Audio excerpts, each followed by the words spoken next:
not shaking hands at the country club. They're not hanging out, having cocktails. This is Pete Carroll on one side, chomping his gum, flashing his electric Hollywood. Hey, it's Kim smile, Bocamper. playing 0% Prince Charming. APR is back at Edmore Sawgrass Chevrolet. Debonair. Or get the new 2025 And then Chevy you've got Jim Harbaugh Silverados on for the just other side. $16,995 with SmartPay. He's Chevy, got the together, trench coat let's on, drive. like First waiting, terms to and total of hit the the dagger. $780 Dagger over right 24 there. months. Pete Carroll Plus tax title essentially fees. told you Dealer without agents. telling you. When he said, hey, I have Football no season is memory, here, people. he's Yes, saying, sir. I need This some is Pac-Man preparation. Jones. That's not If you're trying to win preparation this for the game season, you against got to get with Chargers. Bet Online. Raiders coach, We're Pete talking Carroll, the latest saying, odds, player I need props, some all in one preparation space. because Easy Jim sign up, best Harbaugh is bonuses, like lightning steroids. fast payouts, And and I gotta go always with this guy first to twice, market. like having him Bet do it. Online. The And game so start Pete Carroll here. versus Jim Harbaugh, the football version. When your reputation's on the line, United you don't leave States anything to versus the chance, Soviets back in the day. especially your Mutual primer. disdain, Painters proxy trust Kills battles primers through for the smooth media. start, They've strong been at adhesion, this and serious since stain the blocking power. USC And now, Stanford the full days, back Kills when lineup is SC available was a juggernaut, exclusively and they at the were Home Depot. only game in town Need it until fast? 2000. Get same day or Jim next day Harbaugh. delivery. To get the Or rest order of what online Big and pick Ben up in said, store. podcast it by searching The Kills Ben primes, Maller Show. pro And as results, always, you can hear The faster. Ben Maller The Home Show Depot. weekdays You're from a 2 pro. a.m. Eastern, You know. 11 p.m. Pacific, Catch right the here shows on everyone's Fox buzzing Sports about on the Radio. new ABC The Herd. Miami. It's The Colin drivers that Cowherd. bring the Here we heat. go. 911, Weird high sometimes potential, works in and sports Grey's and in Anatomy. life. The Herd. The comedies The that Herd. make you laugh Poetry. at Abbott Elementary Outline and your Shakespeare life Theater. in So reality pencil, hits not you can't pen. miss. The Things Golden change. Bachelor, It's Dancing with the sports. Stars, College and Shark football Tank. fans are freaking And out. Oh Monday my nights, God, Need I say it's more? the Total biggest class, game in town. understated, Monday Night just does his Football. job. Yeah. It's The Herd with Season Colin Cowherd. long. The Turn public us is on and always turn it right. right. Right. The Listen UAC every Miami weekday at Channel 12 p.m. 18. Eastern, 9 a.m. Pioneer Pacific, Proud to be a right sponsor here of Miami on Dolphins Fox Radio Sports Network. Radio. Pioneer Roofing Here's a has statement you been can for take away. years. When it They're comes the to leaders talking, in we fixing can't your roof shut or up. installing We a new believe roof. in real Give them a talk. Are we call. talking about him? 786 Roofers. We won't shut R-O-O-F-E-R-S up. or It's online. loud. I know what I'm talking about. As a matter of fact, It's we do Football more Friday, than talk. presented by your local Twin We Peaks sing, Live. It's Pioneer raining Roofing is proud to be a sponsor of Miami Dolphins Radio Hallelujah. Network. we Pioneer yell. Roofing is What do you my want to roofing do? for We gotta years. keep our They're the leaders composure. in Relax. fixing your This roof or is installing a new roof. We Give them are a call Fox at Sports 786 Radio. Roofers. The premier sports lineup in the nation. The most fearless voice in sports is on FS1. The one and only Colin Cowherd is bold, unique, and outstanding. Wow. 1-1. He might have hit one out of the ballpark there. Out to right and deep. Second deck. He squared the bunt 2 pitches ago. And Kyle Stowers rips number 16 into the seats. Tied at 1, bottom 2. Miami Marlins baseball is on deck. Pitch to Connor Norby. He drills out to right center and deep. Frelick back. Track wall. It is gone. Connor Norby. He's getting right. 1-1 pitch. That one hammered out to left center field and deep. Martian Rojas back. They're looking up, and it's gone. Wag attack. A 2-run homer. Marlins on deck. Brought to you by ADT, the official smart security partner of the Miami Marlins and Norwegian Cruise Line. Experience more at sea. Let's head out to the ballpark. Here's your host, Steven Strong. All right, nice job, Ahmed. Welcome. Of course, we're live from Lone Depot Park here in beautiful Miami. It's another 81-degree South Florida summer night, which just translates to humid and sticky. The roof and the walls are closed, and we're inside the comfort of the Marlins radio broadcast booth. You're listening to Miami Marlins baseball on the radio, Fox Sports 940 Miami. We're pumped to bring you game 148 of 162. 15 games left. 6 games remain here at home, and what a way to kick off the weekend festivities with a pristine matchup on the mound. 2 former Cy Young Award winners will clash tonight on what should be an awesome night at the ballpark. We got Dollar Dog Night, we got post-game fireworks, and we also have Game 1 of this 3-game interleague set between the 84 and 63 Detroit Tigers and your now 68 and 79 Miami Marlins. Tarek Skubal, he is closing in on his 2nd Cy Young Award in back-to-back seasons. How about this? A 2.10 ERA over 180 innings for the Southpaw. He will go opposite Sandy Alcantara, who will try and meet the moment.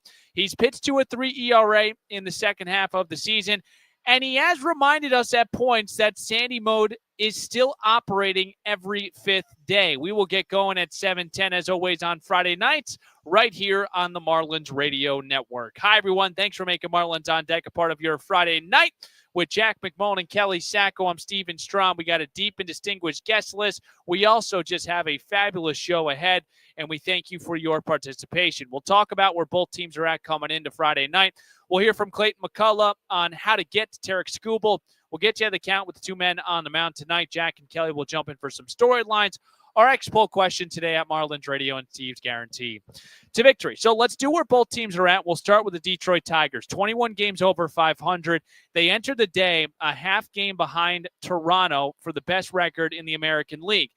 And I was trying to think of some analogy like I usually do where both teams are at. And for me, the Tigers are the Broncos of Boise State back in 2010. Most statistical categories are in the top 10. 7th in runs per game, 9th in home runs, 10th in OPS. But because of the division they play in, you're hesitant to really pencil them anywhere deep into October. The Tigers are 29-17 against the American League Central. That's good for 32% of their wins. They just came off taking 2 out of 3 against the New York Yankees. This is the second leg of a 6-game road trip for them. But the one thing that we're going to talk about throughout the night is Tarek Skubal. He brings a 14-inning scoreless streak into tonight's contest. And again, he is steamrolling towards yet another American League Cy Young Award winner. We'll get more on the Tigers in segment 4 on how they've gotten to 21 games over, because you have to respect that. Skubal pitches every 5th day, so there's got to be other parts to the puzzle. We'll get to that in segment 4. For the Marlins, they are 3rd in the National League East. They have a 2.5 game actually over the Braves in 3rd place. We've discussed it. It does mean something. And it was a breath of fresh air to watch the Marlins take care of the Nationals the last 2 days to split the 4-game set and win the series against DC 7-6. You know, I wanted to go into like what has changed the last 2 games, and there's really no need for me to deep dive. Sometimes this job actually is easy to explain why certain things happen. Xavier Edwards is hitting 4 for 8 over the last 2 games, a home run, 3 RBIs. And then I got to be honest with you, the Marlins faithful at this point, they're probably ready to build a statue of Jacob Marcy. He went 6 for 9 over the last 2 days. We know what he's done since he's come up here. Marcy just pulled ahead of Barry Bonds with 22 extra base hits in his first 40 career games. And now the Marlins will turn to Sandy Alcantara. And again, I open with this. He's looked like a different dude since the start of the second half. He has a 3.43 ERA over 10 starts. But the big thing for me, 52 Ks. Sandy punched out just 71 batters in 18 first-half starts. He's at 52 through 10. But this will be the toughest test for the offense. If you haven't heard a ton of Tarek Skubal, I know we pay attention to the Marlins, and sometimes we don't pay attention to the American League Central. This dude is different. This is the premier arm in all of baseball. And the lingering question tonight, where does this offense start with Skubal? On the other side of the break, we'll get the answer to that. We're going to talk to Clayton McCullough. We'll talk Sandy. We'll talk Skubal. We'll also talk the 3-headed monster that hopefully will become, again, with 15 games left. We got Marcy going. We got X going. Who's that third piece of the offense so the Marlins can finish strong here in 2025? We'll break. We have more next with Clayton McCullough on the Marlins Radio Network. Xavier lifts off. He goes high in the air, out to right and deep. Cruz is looking up at the wall. He leaps up, and it's gone. It just snuck over the short wall. I think Dylan Cruz, yeah, he leaped up. That got right to the left of his glove, and that snuck over that short porch. Xavier Edwards hits a 3-run blast, and there's your breathing room for the fish. 8-3 in the bottom of the 8th.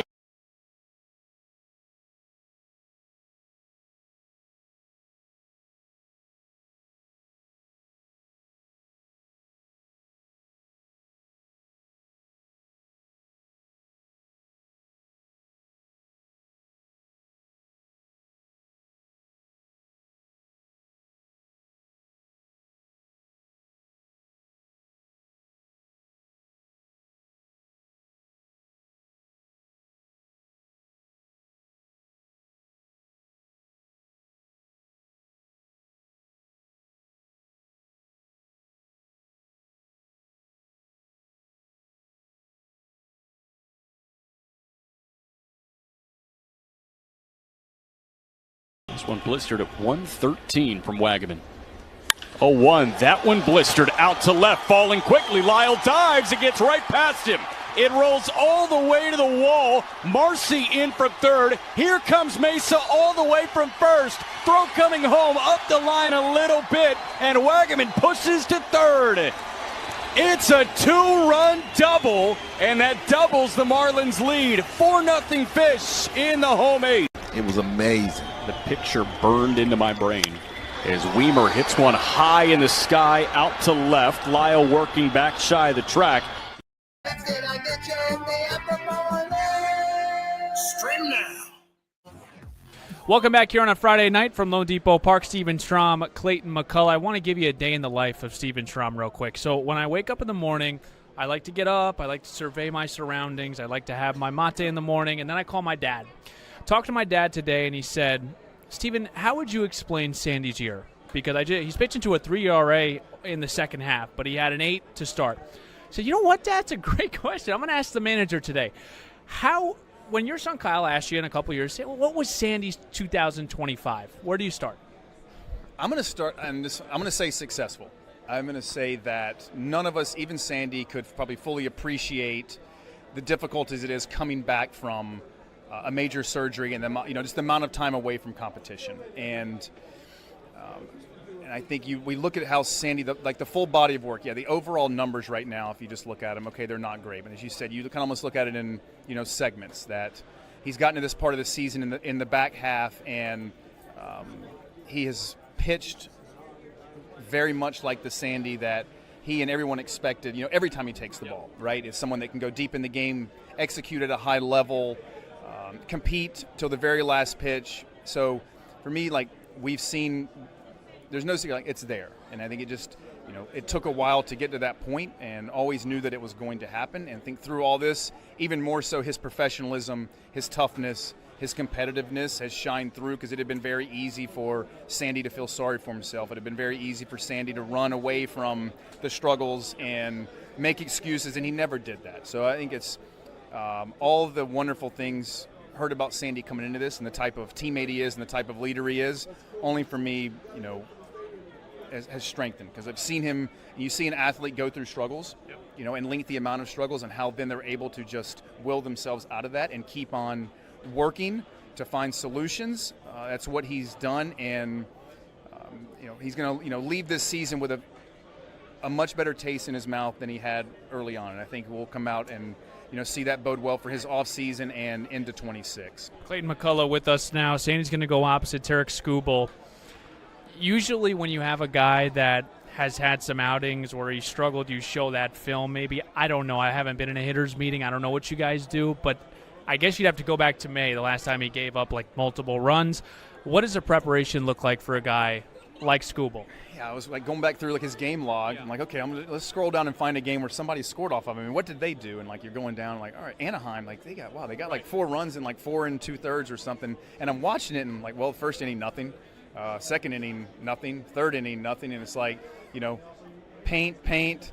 How'd they end up so I'm I don't even know. They got clipped a couple homers, but it's tough, because you see great stuff here every night in the big leagues, but when you combine the type of stuff that he has and the ability to command and locate it like he does, with the punch out to walk ratio is ridiculous. So look, we're not going to go up there and just roll the bats out and whatever's going to happen. We'll go up there and we'll take our licks. I think you have to go up there and let's look at it as a really great challenge, and ultimately to win. And to win the whole thing, it's arms like that you're going to have to find a way to at least, when they're out of the game, that you're in a spot where you have a chance. And so try to get a few guys on and hope that someone gets a mistake and they're able to hit a gap, or be able to drive some people in as your best shot. Last one for you. I have this theory in my mind when baseball offensively, you need 3 guys in the lineup that's really going. We've got Nex going the last couple of days, and Marcy. My guy Wag's heating up too, but who's the third guy to Marcy and X that you feel is going to complete, maybe this offense and start to rally and continue winning? I think right now, Otto. You might go on. I think throughout this year, I've seen really nice spurts from Otto, and love for Otto these last couple of weeks here to just show a more consistent at bat, from at bat to bat and game to game, and I know he's capable of that, and know so much of that is just predicated on Otto's discipline at the plate, and I think him continuing to become more stubborn when he's in their batter's box we're going to see I think for me still a much better version offensively of Otto Lopez, and we're going to see it. So I think Otto is one this year. This guy he's had a really nice year, and finish this thing strong. I believe he will, and he can really take into this off season a very confident mindset of what he's capable of, while also believing that he's nowhere close to his ceiling yet. Great job. Good luck this weekend. Dollar Dog Night, post-game fireworks. Let's get a Marlins victory. We'll break. We'll get you out of the count next on the Marlins Radio Network. Xavier lifts off. He goes high in the air, out to right and deep. Cruz is looking up at the wall. He leaps up, and it's gone. It just snuck over the short wall. I think Dylan Cruz, he leaped up. That got right to the left of his glove, and that snuck over that short porch. Xavier Edwards hits a 3-run blast, and there's your breathing room for the Fish. 8-3 in the bottom of the 8th.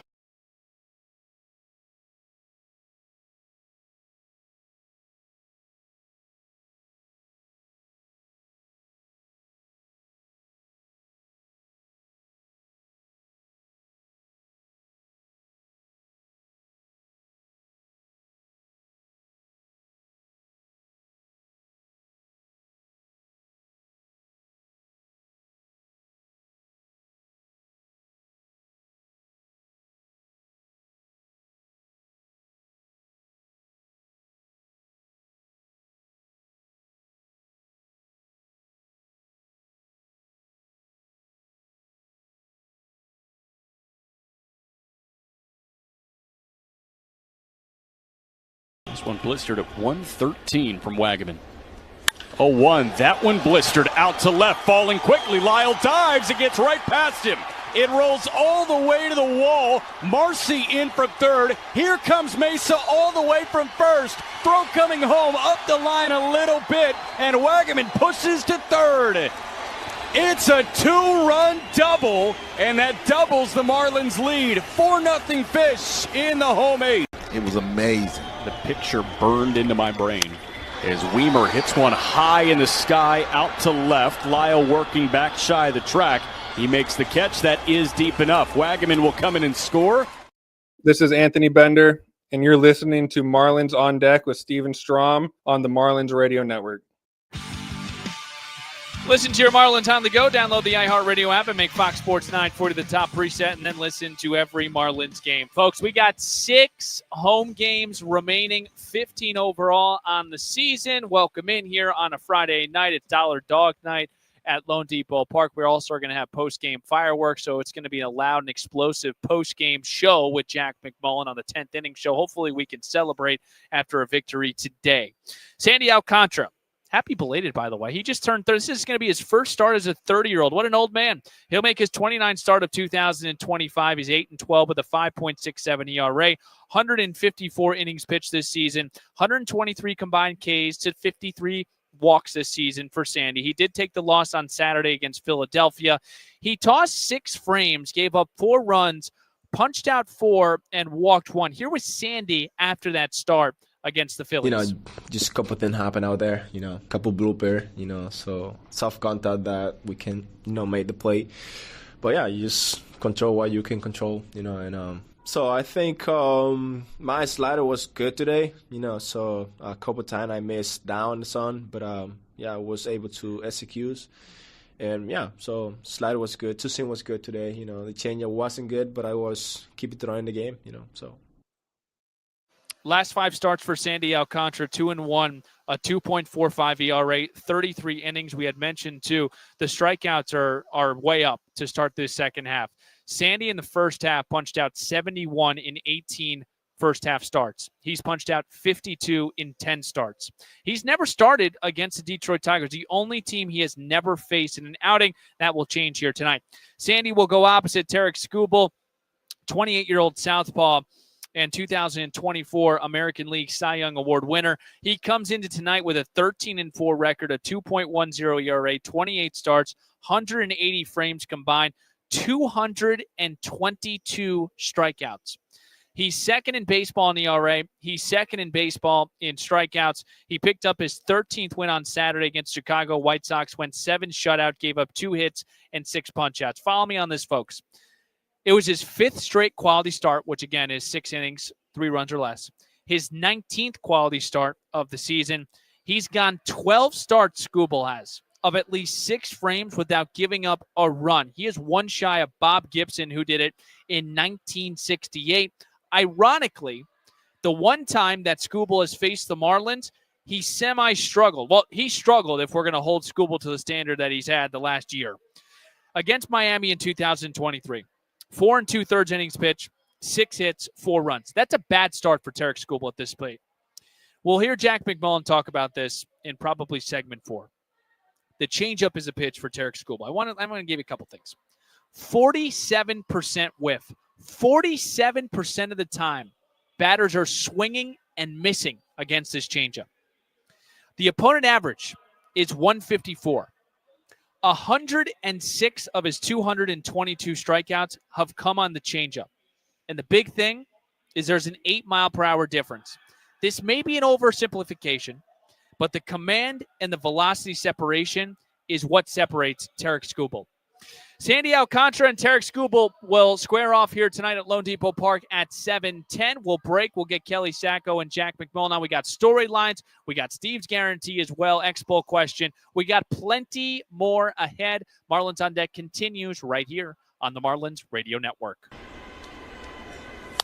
Xavier lifts off. He goes high in the air, out to right and deep. Cruz is looking up at the wall. He leaps up, and it's gone. It just snuck over the short wall. I think Dylan Cruz, he leaped up. That got right to the left of his glove, and that snuck over that short porch. Xavier Edwards hits a 3-run blast, and there's your breathing room for the Fish. 8-3 in the bottom of the 8th.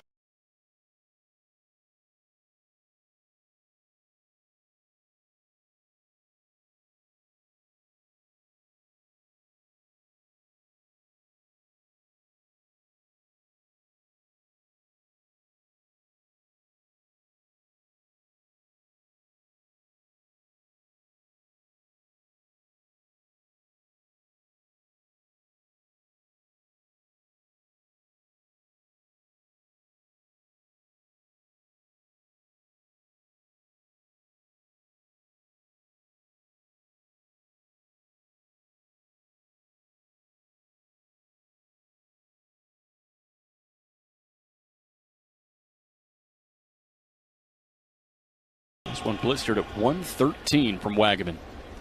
0-1. That one blistered out to left, falling quickly. Lyle dives. It gets right past him. It rolls all the way to the wall. Marcy in from third. Here comes Mesa all the way from first. Throw coming home up the line a little bit, and Wagaman pushes to third. It's a 2-run double, and that doubles the Marlins lead. 4-0 Fish in the home 8. It was amazing. The picture burned into my brain as Weimer hits one high in the sky out to left. Lyle. $79.99 due at signing. No security deposit required on approved credit from SETF. Offer expires 9/2/25. As a baseball fan, you do. Certainly, there's a few of these during the season that are built up a little bit, and certainly so. So it'll be fun to have a front row seat.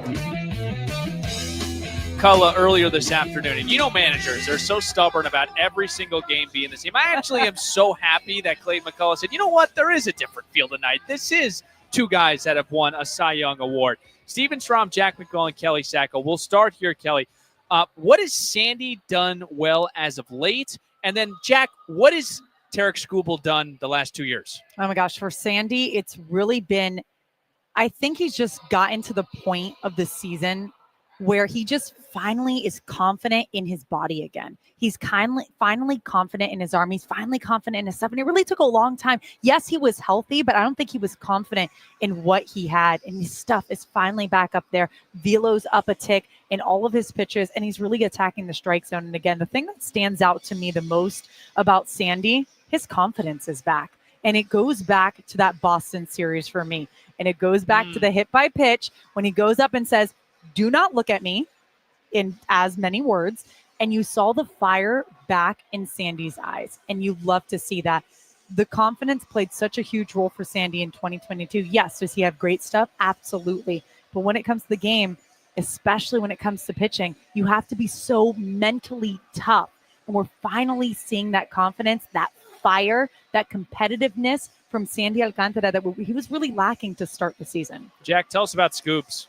Okay, so Scooble, the key to his success over the last 2 years, calorie intake and the squat rack. And I'm going to explain this. Squats and chocolate milk? Squats and chocolate milk. That is exactly why Tarek Skubal is maybe the best pitcher in baseball. And, Steven, I was telling you about an hour ago before we hit the air, like, I keep waffling back and forth. Every time I watch Skeens pitch, I'm like, oh, he's the best pitcher in baseball. And then every time I watch Skubal pitch, I'm like, oh, he's the best pitcher in baseball.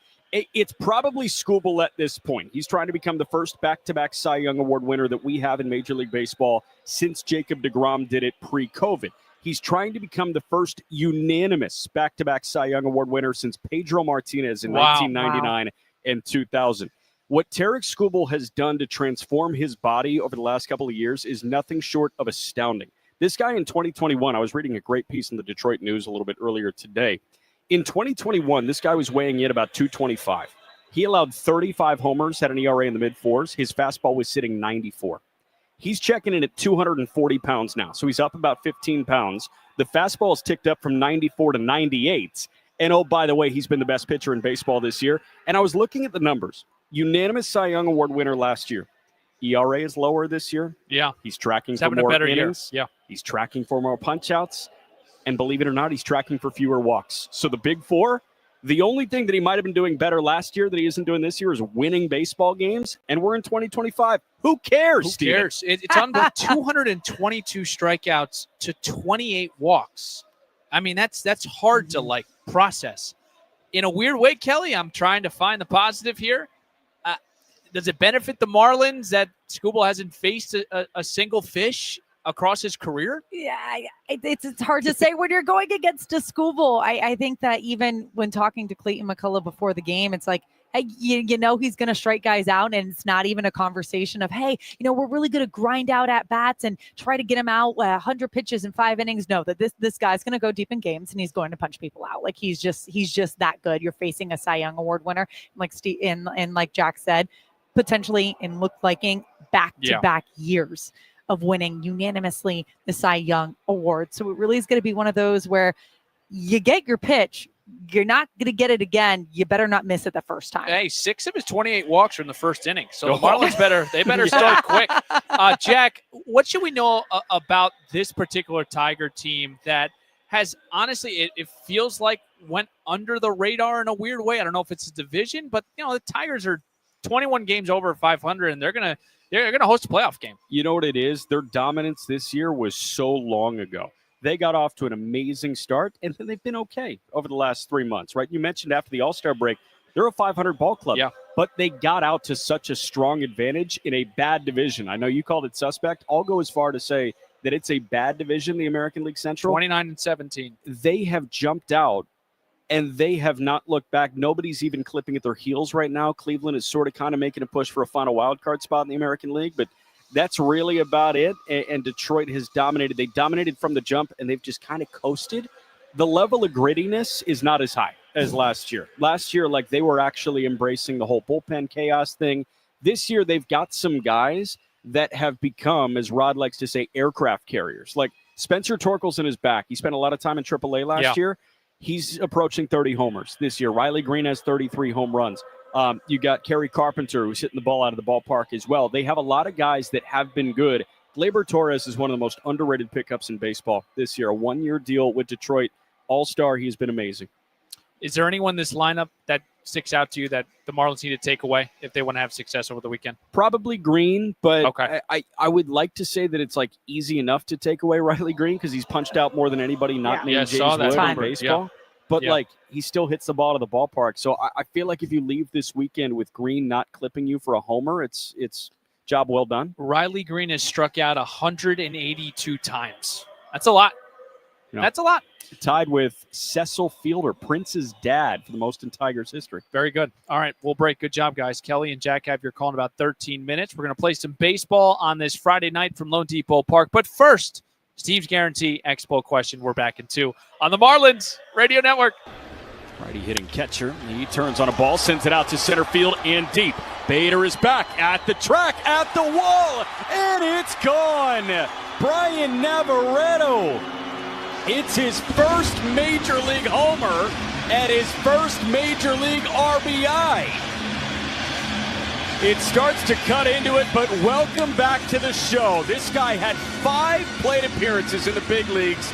They all came in the COVID season in 2020, and he reintroduces himself in style. 1.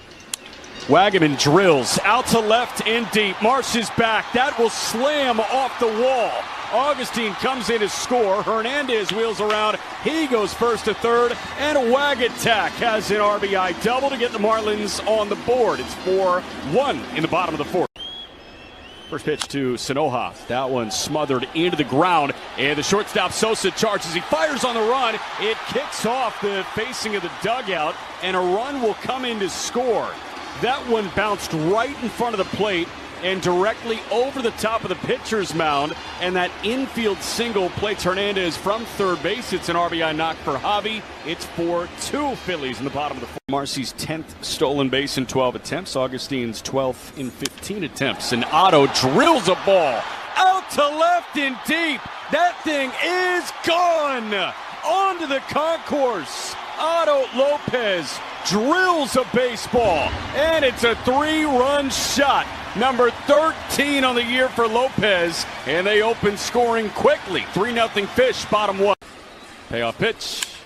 Otto hits well, out to left center field again. Marsh is back. He's looking up, and it's gone. Insurance from Otto, and it is his afternoon. A multi-homer day. And that another blast, 417 feet, and it's a 2-run lead, 5-3 Marlins.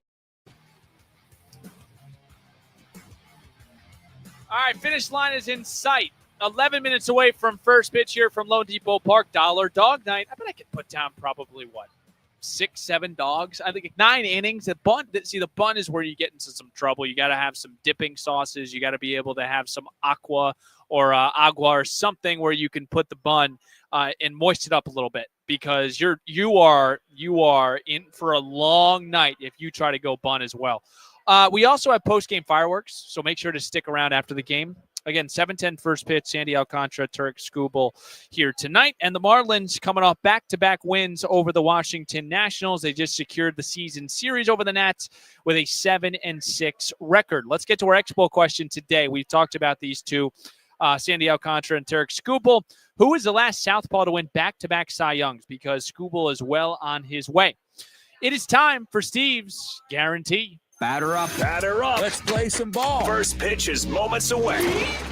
Time now for Steve's Guarantees. So it's funny where we talked about where both teams are at in segment 1, and the Marlins had won, back-to-back games beating the Washington Nationals. Sometimes this job is easy to be able to explain to you all why it has happened. I mean, you look at the top, Xavier Edwards over the last 2 days, 3 for 5 and 1 for 3.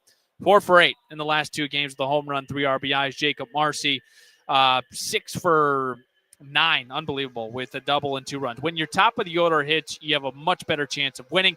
I'm going to stick with Xavier Edwards here tonight. I like him to have a 2-hit game. Again, 4 for 8 in his last 2. And for Turek Skubal, if there's one weakness I can point out, and he's only walked, 28 batters. 26 of the batters are from the right side.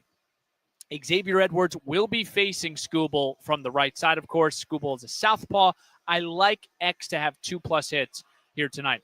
Folks, I hope you got the itch for first pitch, because when we come back, Jack McMullen paints a picture. Kelly Sacco, she's ready to rock. Starting lineups in first pitch is right around the corner. Thanks for tuning in to the Marlins On Deck pregame show. I'm Steven Strom. Let's flip the M together, Miami. Marlins baseball, it is next on the Marlins Radio Network. With Robinhood, not only can you